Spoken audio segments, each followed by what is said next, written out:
All right, welcome everybody back to Indie Worldwide. We have with us today Daniel Vassallo, the famous man from Twitter. This is going to be like a pretty loose AMA Q&A format. You can drop questions in the chat. You can ask questions directly just by coming up here and asking. And if everybody's feeling really shy, then I've got plenty of my own. So, all right, Dan, do you want to start? Just give us like a quick intro, who you are, what you're all about.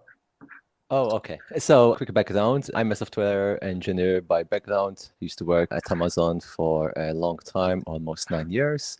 At one point, something clicked in me, and I realized that probably a career as a full-time employee wasn't the ideal thing for me.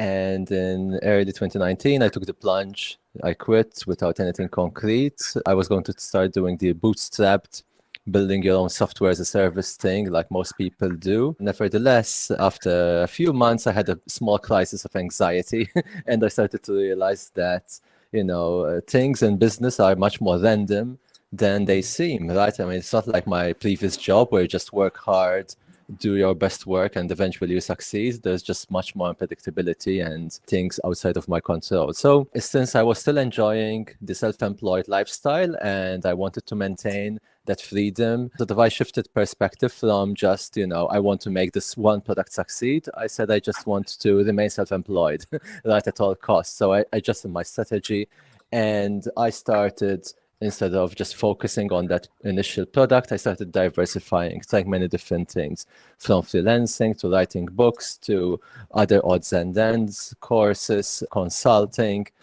and a mix of different things. Some things worked out, much more than I was expecting, some things didn't. And it's just a portfolio, just how we usually invest our money, right, in the stock market. We invest in many different things. Some things pay off, some things don't. And it's a strategy that I think has been very helpful for me, and I'm sort of been promoting it as an alternative, right, to just picking up an idea and just focusing on it at all costs, 100%. I think you may be underselling slightly both how nice the job was that you gave up and then how much progress you've made since then. If I recall correctly, the Amazon job, you were making almost like $500,000 a year, maybe more in salary. Is that right? Or like total compensation? Yeah, by the end, yes. Sort of, I started there as a very junior employee, right? Low ranks. My salary was like 50. I joined in Ireland. My initial salary was like 55,000 euros a year. But things were going well, right? I moved to Seattle. They kept promoting me and giving me raises, right? So by all measures, things were going well, but by some internal measure, right, my motivation to show up for work, to get out of bed in the morning and deal with the corporate bureaucracy machine was starting to wear me out mentally and probably even physically, to be honest. Right? It wasn't terrible. Don't get me wrong. It wasn't like hardship by all means, but it was still a mismatch, I think, between my personality, the rigidity of the structure, having to ask for permission is the kind of thing that I think for my personality is, I needed to change that, right? And sort of, to be honest, like, I'm not going to lie, sort of it was a bit hard financially, mentally at least, to give up that type of steady income, but it felt almost like the only option, right? I just couldn't deal with it anymore. Yeah, I think that's something a lot of us can empathize with, where the indie hacker path is not the obvious path. I would say it's not a path people lay out for us, but if you are the kind of person that wants to be in control of your own life, maybe it's the only thing that makes sense for you. If you really want to work on things that inspire you, it's hard to think of a way to be more self-directed than to be an indie hacker. So where are you at now, and how long ago was it that you quit your job now? So it's been about 3.5 years. Right? It was February 2019. So, financially, I'm doing well right now, sort of paying my bills. I have some surplus income, so I'm happy, right? So it's great. Where I am right now, I've made so many different things along the way. Basically, every year almost looks different than the previous one. And actually, I like this, right? Some people think the instability of what I'm doing is an undesirable thing. But it's actually, I'm enjoying it. Again, I don't know, maybe it's just my personality, but the variation, the portfolio effect, right? The fact that I have many options on what I put my attention to gives me peace of mind in a way that I can't even explain. That is that right now, if my main income stream were to disappear for whatever reason, I know that I have 5, 6 things that I could shift my attention to that I was doing before that I sort of neglected so far because other things came up. And that's something that I like in my current work arrangement. Right? It's sort of, I like waking up in the morning and not having anything planned, and I direct my attention to what I feel mostly motivated on, without feeling obligated that one thing should get all my attention. Right? Because it's not one thing that I'm running. Right? There's sort of many different small things. Yeah.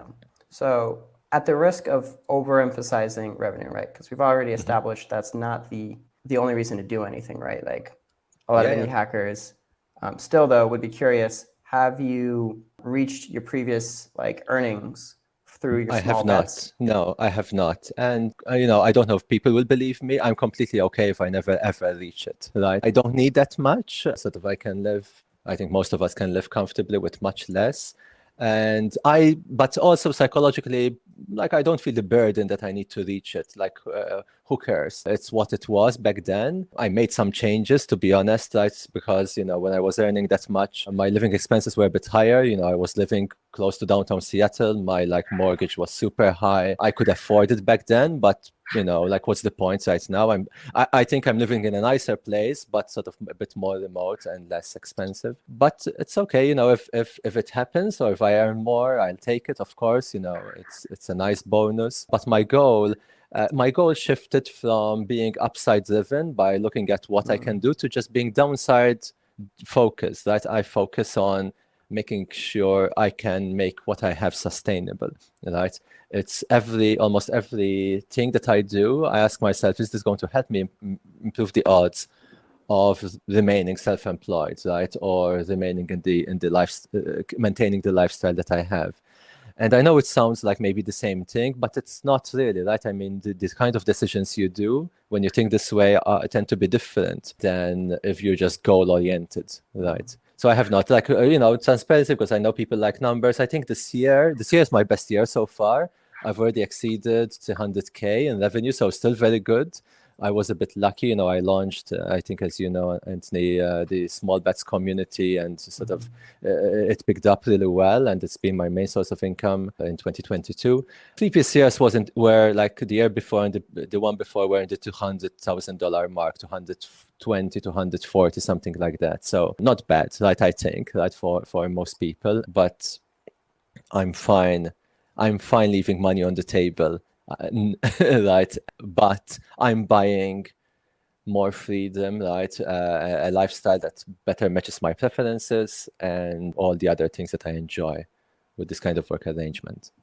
In hindsight, would you have still done that corporate career ladder climbing, or would you have gone straight to indie hacking? It's hard to say, right? I think in hindsight, probably I would have left sooner. I think in the beginning, I probably stayed there for a little bit purely for the money. I thought I should save a bit more, and I had the opportunity to save more. In hindsight, and I know this probably is going to sound maybe ridiculous to some people, but I think I had too much runway, right? In a psychological way. Sort of, I had at least 5 years worth of expenses saved.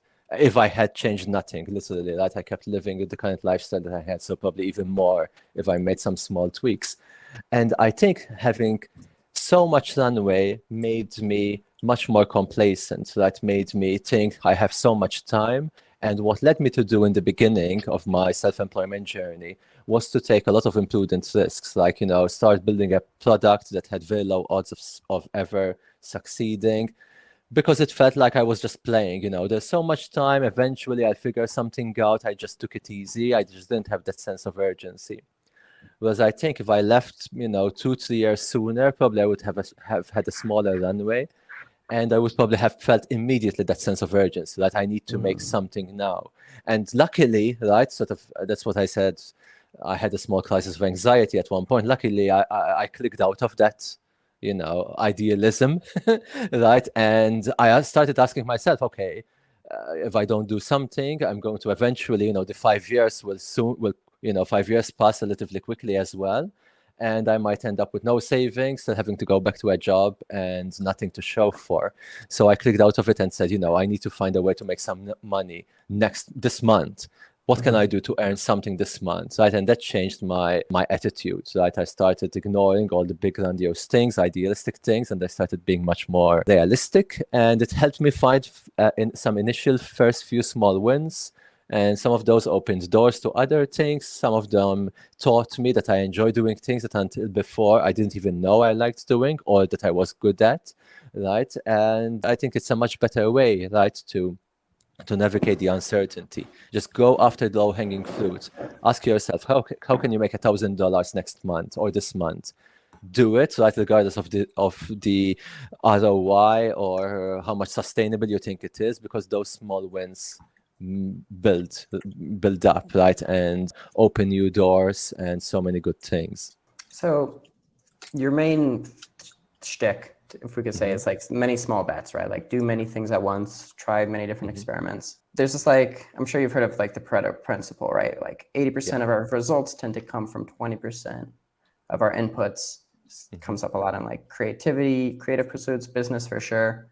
Do you find that kind of ratio among your small bets as well? Are they like big winners? Yeah. No, absolutely. With everything, that it's Pareto distribution all the way down. I mean, with the financial returns of my business activities, it's like that. 80% of the revenue comes from 20% of the products. With my own productivity, right? I feel that with the work that I do, it's like same thing. 80% of the results come from 20% of the effort. One of the problems, for example, with business activities is that it's hard to predict which 20% will pay off, right? That's sort of why I encourage, and I try to do it myself as well, to try tinker many small things, because, I wouldn't have guessed, right, if I look at my portfolio of things, like this time 2 years ago, 3 years ago, I wouldn't have guessed which ones. And not only that, right, but it's sort of, I would probably have guessed wrong, right, because it's sort of the things that I felt had the best potential ended up making the least money, and vice versa, right? I mean,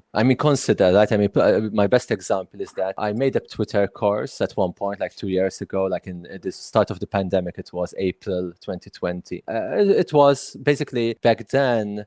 I think I was one of the first few people as a engineering background starting to build my own audience. Certainly not the first person, but I was probably one of the few people who was sharing a lot online, and people were fascinated about how did you do it with no marketing experience? Like, how did you figure out what to tweet about, what to talk about, whatever?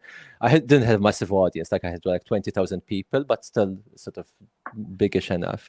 And I realized that I had more to say about it, right? I mean, I was answering everyone as much as I could on Twitter, replies and DMs and whatever, but I felt like I have an hour of things to say. And I decided, let me just, literally record myself. I did a Zoom meeting with myself, pressed record, and I just started talking and showing my desktop and showing what I talk about, what I tweet about, how I think about things, and what not to talk about, and how I reply, how I set up my profile, and these kinds of things. This product took me 16 hours to create, right? Just from literally the idea of let me do it to recording an hour, one take, to some minor editing, preparing the landing page, launching it, and so on and so forth. And this product made, it's about to cross $300,000, right? It's insane to me, right? Just it's almost ridiculous, right? Something so small that I did on a whim with so little effort. And it's at 291K, I think, right now, 2.5 years later. It's insane. Like, how could I have predicted this?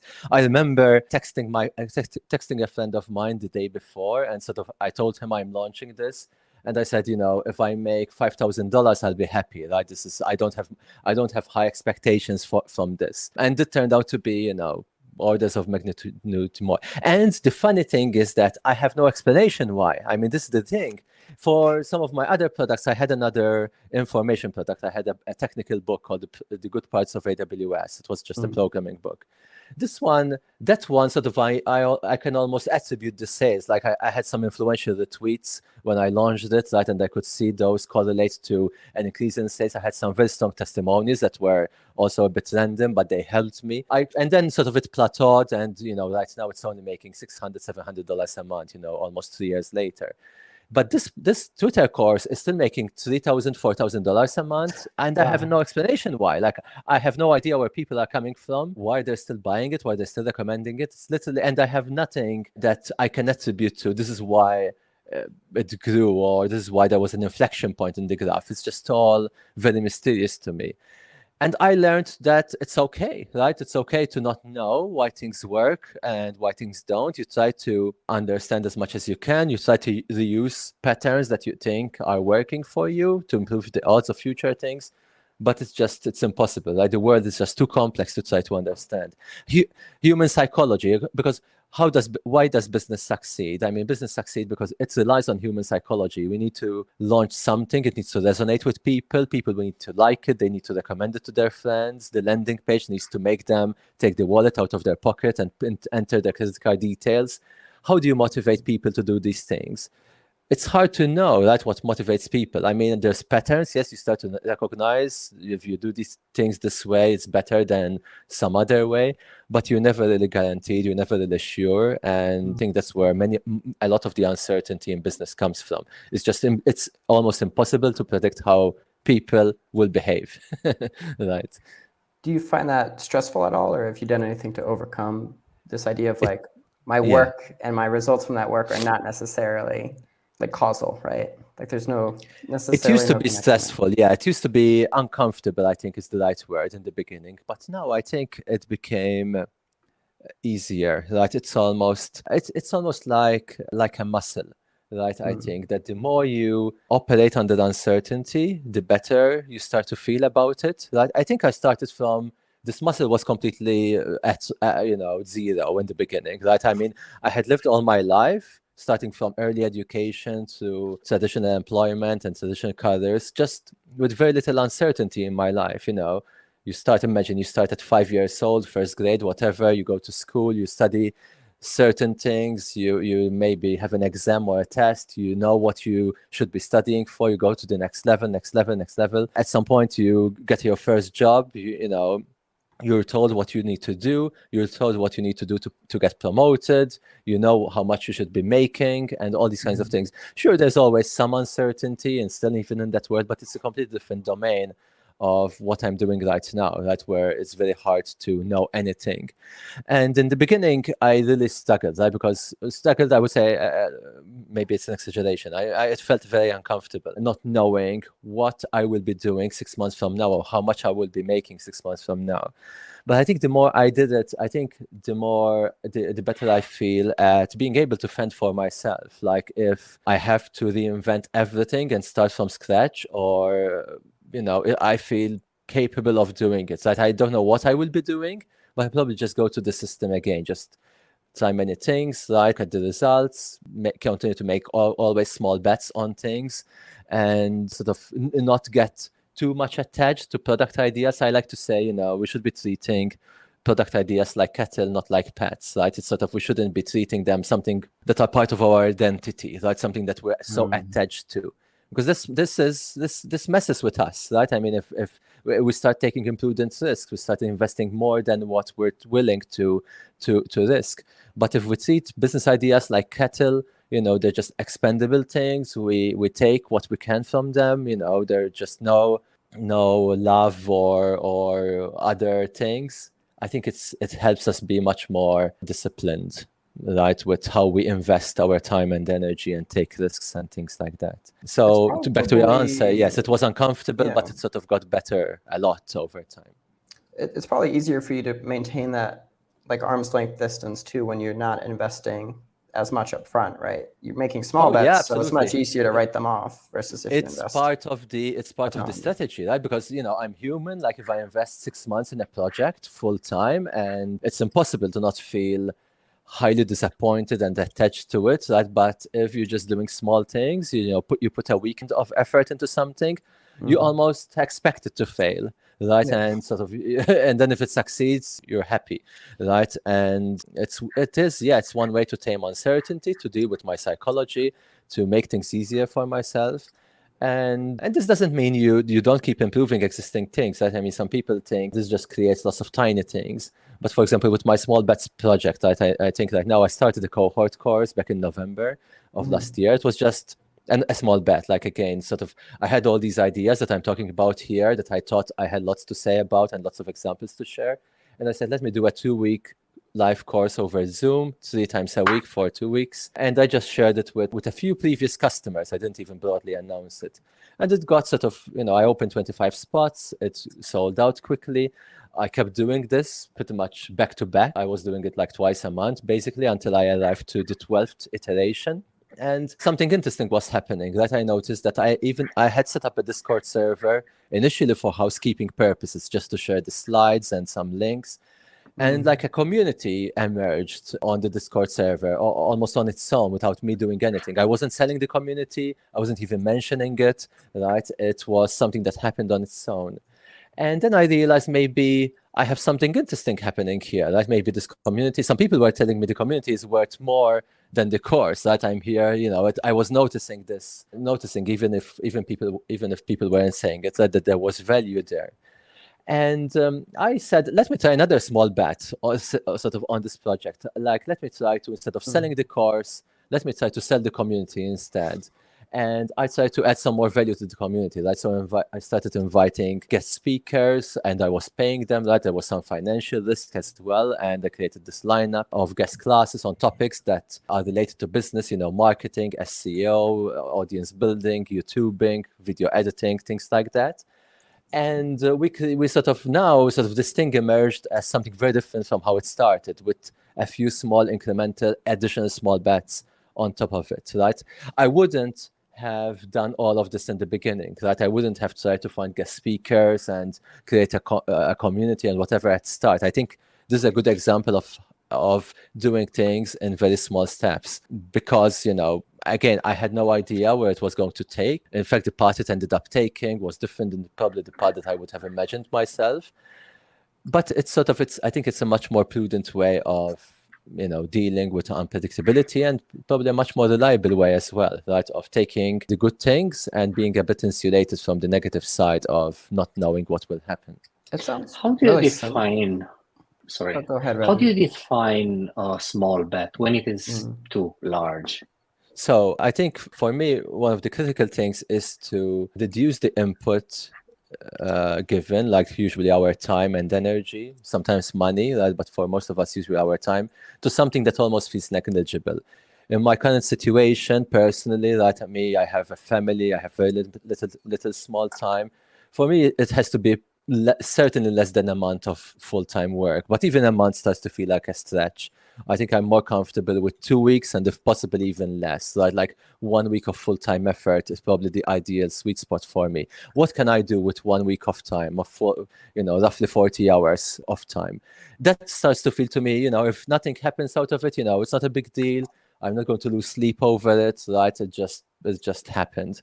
If I start investing much more, it starts to become much more difficult. So that's one thing, right? That's very, very important. But it's not enough, right? I mean, I'm not trying to try small, silly things that have no fighting chance of succeeding. I still try to be very, very selective with what I choose to do, right? So not just, whatever I can do, I do it, because even if I were to just do 1 week, so that I have a limited number of 1 week periods in a year or in my life, right? So even a week is costly by some degree. So the other part is the selection criteria. I try to invest my time in things that have at least a fighting chance of returning me the payoff that I'm expecting. I know it sounds a bit vague, right? But what this means to me is that I choose opportunities usually, right, that have usually low upside, right? These are unlikely that they're going to make millions of dollars or create some sustainable passive income stream or whatever. But on the other side, they are likely to make me something, right? They're likely to pay off, right? It's unlikely that they're going to be a complete failure or make nothing. Of course, there's always uncertainty, right? But it's sort of the trade-off that I tend to choose. I'd rather have something small that's working, high probability of a small payoff rather than low probability of a large payoff, right? So that goes with my selection criteria. Like when I feel inspired and I bump into an opportunity, I ask myself, number one, can I shape this thing to be something that I can bring to market very quickly within a week or two? If not, either I ignore it or I try to figure out if there's a way to shape it or cut scope or whatever. And second is, can I does it seem plausible for me to sort of sell this, right, or make money from this, or make it work for me? If not, right, if it seems like it's highly unlikely, it's very speculative, I just leave it to someone else, right? It's not for me. It doesn't pass my filter. A lot of people build side projects, but they don't know how to make money or find any kind of audience. You seem to have done a really good job of everything you launch. There's some way right away for people to pay you for it, and you have some way of reaching them. Is that strategic? Is that just like something you figured out? Have you launched anything that wasn't monetized? So, I do lots of things that I consider work that are not monetized, like, my presence on Twitter. I reply to, I think if you were to look at my statistics, like dozens of tweets a day. Like most of my time spent on Twitter is replying to people rather than me tweeting. It's not something that's directly monetizable, right? I'm just there building my reputation, building an asset, I would call it, right? That is not financially quantifiable, right? It's just helping people, getting myself known, building my credibility, my reputation, and it varied on many different topics. Like when I started on Twitter, I was mostly talking about programming topics, something that I knew. Over time, it changed to audience building, in fact, right? And more lately on business and other things. But it changes based on what I'm doing, what I'm interested in, and so on and so forth. So that's certainly one thing.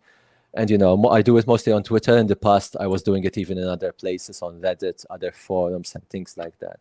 With regards to products, it is intentional because I think what I was sort of explaining to Radu before, right, is sort of part of my selection criteria is I avoid things that I don't think I would be able to sell, right? So it's not like I have this idea and I try to make it and then whatever happens, happens. I usually work backwards from the opportunity, right? And whether I'm able to reach the customers, right? Or I feel it's always a conjecture, of course. Right? I certainly made many things that didn't sell or didn't sell as much as I thought they would sell, right? And they're sort of a failure in my book, right? But it's part of the game. But at least it's always something that I have a strategy. I like treating business almost like the scientific method, right? Where you're trying something and you have a hypothesis. And my hypothesis is usually, like, let me give you an example that didn't succeed. This time last year, I tried to sell handmade cutting boards. That's something very different. That I started woodworking as a hobby. For a while, I was thinking it would be nice to get into the physical products e-commerce business. I wanted to experience it, and I was brainstorming what could I sell, and I figured I'm making these cutting boards. I was sharing photos of them on Twitter. People were telling me they liked them, and I said, let me try to create 6 designs and I try to sell them, right?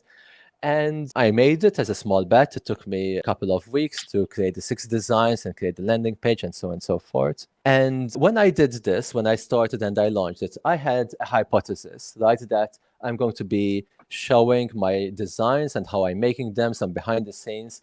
And I should be able to get, a handful of orders a month and maybe make $2,000, $3,000 a month from these high-end cutting boards. That these were sort of priced, $200, $300 each. That was my hypothesis. Like I launched them, and on the first day it went great, right? I managed to get $3,000 in sales, like within a few hours. But then it stopped, right? Sort of, I got another handful of orders the next month. But then I never sold anyone. Like after the second month, I didn't sell any other cutting board ever, right? So my hypothesis failed for some reason, right? And again, I don't know why. Maybe they were too high priced. Maybe my marketing. Maybe I wasn't talking about them too often. Maybe I needed something different in terms of marketing them. But it didn't work. But I think it's a good way of doing things. That is that you do something with an expectation of a payoff. And then you try it within the constraints that you define, and then you assess, like, did it really work or it didn't. So that if it worked, right, you might be able to, improve it or optimize it or do something more on it. If it doesn't work, you also have the options of optimizing or changing, but it's a lesson learned, right? At least there's some information there. Cutting boards seem like a big mismatch with your audience and your typical content. It doesn't seem that surprising that cutting boards woun't sell to an audience. Could be, yes, it could be. It's very possible that's one of the reasons, yeah. But you never know, right? I mean, again, sort of, I've when I launched the Twitter course, back in April 2020, it also felt like a mismatch, right? Because back then I was a programming Twitter account, right? I was in tech Twitter, and this was something a bit different, right? So maybe it was less of a mismatch because it was still sort of targeted to people like me, right? But again, like you never really know, right? That's what I've certainly seen other people succeed with seemingly mismatched products and services. So it depends. But it could, yes, it could be a factor for sure. I feel like we can't talk about you and your success without at least touching on the audience, the gigantic audience you've built, and how quickly you've built it. Did you go, like when you stopped working for the corporate overlord and started working for yourself, did you have in mind like, okay, like I'm going to build an audience, that's going to be the main way I'm going to reach people, or did it just happen more organically? So it was intentional, but I wasn't even thinking about audience terms back then. I remember my first day, right, where I was working for myself, and I started, okay, what can I do? And I started thinking, okay, I know how to write software, I have some expertise in this domain, I know how to maybe do some basic web design and create my own marketing page, so on and so forth. But I realized that I was absolutely unknown to the world, right? I mean, I had no reputation outside of the couple of companies that I had worked with. Like I was literally completely unknown, no reputation, no credibility. So initially what I wanted to, wasn't even thinking of building an audience. I said, probably the best thing to do for me right now is to start building a name for myself, like making myself known a little bit, right? Just by helping people. And in fact, that's what I did. Like I was going everywhere. Stack Overflow, Reddit, LinkedIn, Twitter, the Hacker News and the Hackers, all the forums where people hang around. I was there. I was refreshing the page multiple times a day. Any question that I felt I could answer, I was answering. Then I was just trying to help people as much as I could. Same thing. This was almost as well a bit of a small bets experiment without thinking about it that way back then. But it was trying many different things. Some things I started to notice that, they weren't really working for me. Others, I kept doing them for longer. Eventually I gravitated to Twitter as my main source. But for a long time, for many months, I tried many, many different things. And I think it was a good decision, right? Sort of to build a name. And again, I wouldn't necessarily make it, it's not just the number of followers or having an audience. It's just, there was some group of people, maybe a few hundred people who I had helped before. They knew who I was. They knew something about me. And I think it made everything so much easier to do, right? I mean, when you have a little bit of credibility, a little bit of reputation, right? The audience itself, like the actual number of followers was also helpful, right? At least back then. I mean, right now with algorithmic changes on Twitter, I don't really know whether it's still as effective as it was back then.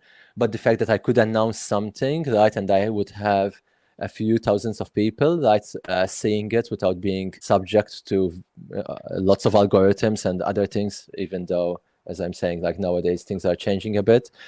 It was also as well very, very useful. But I don't think, like, don't get me wrong, like I don't think building an audience, building a social media presence is a requirement by all means. Like many people that I know who have been executing the small bet strategy, the one that I promote, without social media, just by pure search engine optimization, relying on other platforms, personal connections, other things, right, that can still be helpful in getting attention and building credibility, right? So, but I'm glad I did it, right, personally, right? It certainly have been a great asset to have. A lot of your content, a lot of the stuff that's gone viral is like build in public type stuff, right? You post like, oh, I launched a product, this is how much it's grown. A lot of people try to build in public, but don't kind of ever get that kind of reach. Do you feel like you've got some kind of secret sauce there? What sets you apart in that sphere? Good question. Interesting.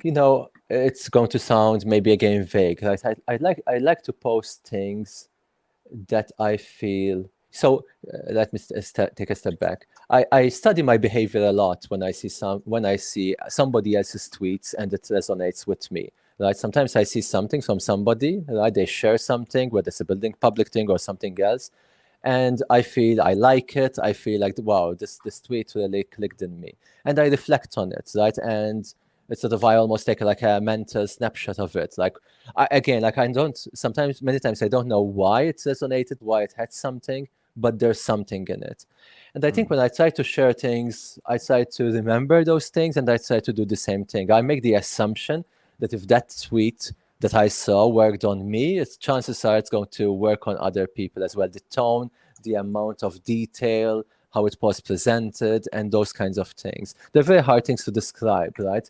And probably if I were to say maybe there is a secret sauce, is doing this, right? It's just being honest with myself and noticing what is working for me and trying to replicate it. Right? I sometimes I feel like people share in public, but maybe they don't share. They just share 99%, but that little 1% that would have made it a bit better, right? Sometimes they hold back a little bit, or sometimes maybe even the opposite, right? I mean, for example, on Twitter, the power of summarizing is better. I'd rather you.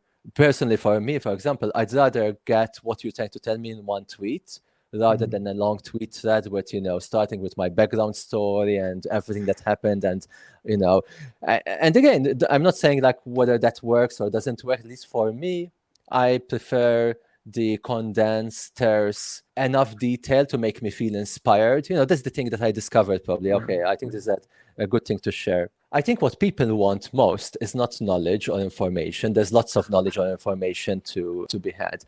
What people lack and what people look for when they go on Twitter and probably in other places is inspiration. That something intangible that's very hard to describe, that once they see something from you, something in their mind activates, some new neurons and that were dormant, right? They start firing up. That's what people really want. It's not knowing the number or knowing some marketing strategy or whatever. It's just feeling that a minute before they didn't feel inspired, after they saw your piece of content, your tweet or whatever, suddenly they felt like, oh, maybe I could do something like this myself, maybe in another domain or with a twist or with something else, right? They want to feel that kind of thing, right? And I think it's good to shape these kinds of building public content. It's not just I'm just documenting what I'm doing, take it or leave it. How can I inspire other people, right? Of course, still with the facts and with everything, right? I'm not recommending exaggerating things or whatever, or hiding important things. But how can I inspire people, right? How can I make a few people see something that until a minute before they weren't even considering, right? And I think what's happening with some of my building public tweets is like that, right? I mean, people are saying, I never imagined that you could make a living, teaching what you already know, right? Selling your sawdust, essentially, right? I mean, it's basically what some of my products are, my information products. It's literally things that I've already figured out, and I'm just sharing them with others in a packaged, productized form for like $25 or $15. And I tell people, look, if people are willing to pay $5 to get a coffee at Starbucks, chances are they will pay $5 to learn something from you that you've learned over the last 10 years, right? It's an idea that clicks with people, and sort of I demonstrated that it is possible. Again, it's not easy or predictable or whatever, like lots of uncertainty in how much it works or doesn't, which I try to not hide, right? How much volatility there is, but it opens people's eyes to things that they weren't aware of until minutes before. You describe your businesses as cattle, not pets, right? So cattle, eventually, they either sell them or you slaughter them. Yeah. So we know you slaughtered at least the cutting board idea. How many of your cattle would you say you've slaughtered, and have you sold any?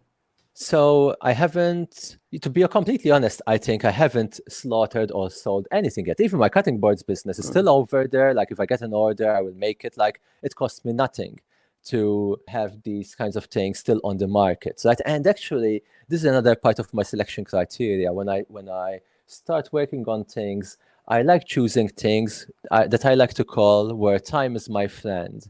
That I won't feel the burden that I need to shut down, right? Which basically, I think this fundamentally boils down to things that have very low running costs of keeping on the market. So like, I mean, what does keeping my cutting board business online cost me? Nothing, right? Literally, right? It's just there. The sales page is there. Somebody remembers and places an order. I make it on demand, right? That's it, right?